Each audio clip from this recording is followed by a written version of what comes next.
নমস্কার, আমার নাম সুব্রত সরকার, বাড়ি মধ্য নালকাটায়। আর আমার বাবার নাম হলো সুনামোহন সরকার। গত 21শে ডিসেম্বর 2025 সালে রঞ্জিত সরকারের বাসায় একটা তানের মিসেসের একটা বার্ষিক শ্রাদ্ধ ছিল। ওই শ্রাদ্ধতে আমার বাবা প্লাস ওই বাবুল ভূমিকর একজন ছেলে, তারা ওই নিমন্ত্রণে যায়। যাওয়ার পরে এখানে বাবুল ভূমিক প্রথম আমার বাবার সাথে টস বা হাতে অনেক কিছু মুখে আঘাত করে। তো আঘাত করার পরে সবাই এখানে ওটা শেষ করে দেয়। পরবর্তী সময় উনি আবার একটা রড নিয়ে গিয়ে আমার বাবার মাথায় আঘাত করে। আঘাত করার পরে আমার বাবা এখানেই লুটিয়ে পড়ে। সাথে সাথে আমরা সবাই ওনাকে প্রথম পেচারতল প্রাথমিক হাসপাতালে আনি। এখান থেকে রেফার করা হয় কৈলাসহর থেকে। তখন তারা দিয়েছিল রেফার আগরতলা জিবিতে। তখন আমরা জিবিতে নিয়ে নিই ওনাকে। আমার বাবারে আমরা শিলচর সাউথ সিটিতে নিয়ে গেছি। ওখান থেকে আমরা 23 তারিখে অ্যাডমিট হয়েছি সাউথ সিটিতে। 26 তারিখ আমরা ডিসচার্জ দিয়ে দিল। বাসাতে আসার পরে আবার 1-2 দিন পরে আবার আমরা সমস্যার কারণে আবার সেম সাউথ সিটিতে আবার গেলাম। তখন যাওয়ার পরে আমাকে জানুয়ারি 3 তারিখ 2026 ওখানে অপারেশন করে।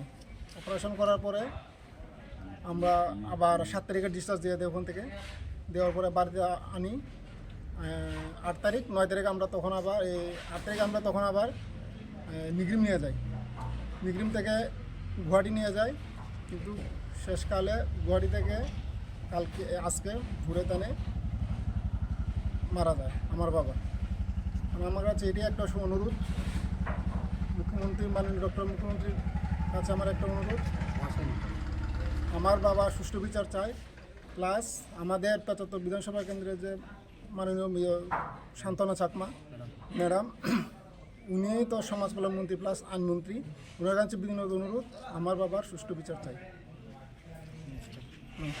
নমস্কার, আমার নাম চিন্ময় সরকার, আমার বাড়ি নালকাটা। আর ঘটনা গত 21শে ডিসেম্বর 2025 সালে রবিবার আমাদের গ্রামে রঞ্জিত সরকার নামে এক ব্যক্তির বাড়িতে বাসভবনে একটা শ্রাদ্ধ অনুষ্ঠান ছিল। সেই অনুষ্ঠানে আমার জেঠু নিমন্ত্রণ খেতে যায়। সেখানে বাবুল ভূমিক বলে একজনে বাবুল ভূমিক আমার জেঠুর সাথে বিতর্কে জড়িয়ে তারপর তাদের মধ্যে হাতাহাতি শুরু হয়। বাবুল ভূমিকে আমার জেঠুর মুখে টস দিয়ে কিলঘুষি মারতে থাকে। তারপর সেখান থেকে তারা সেখান থেকে ছাড়িয়ে দেয়। তারপর বাবুল ভূমিকে একটা লোহার তৈরি শাবল নিয়ে এসে আমার জেঠুর মাথায় আঘাত করে। মাথায় আঘাত করার সঙ্গে সঙ্গে মাথা ফেটে দুভাগ হয়ে যায় এবং আমার জেঠু সেখানে লুটিয়ে পড়ে। তৎকালীন সময়ে আমরা হরিদরি করে তাইনকে আমরা পেচারতল হাসপাতালে নিয়ে আসি। পেচারতল হাসপাতাল থেকে তখন আমরা উন্নত চিকিৎসার জন্য কৈলাসহর থেকে আমরা শিলচরে নিয়ে যাই।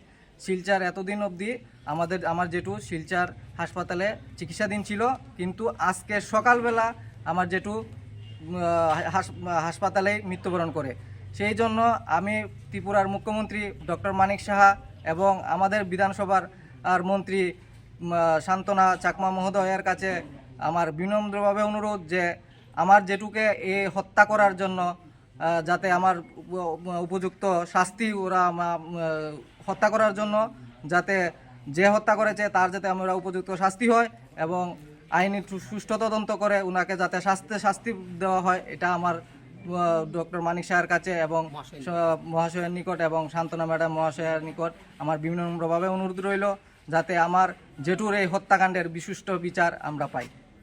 নমস্কার।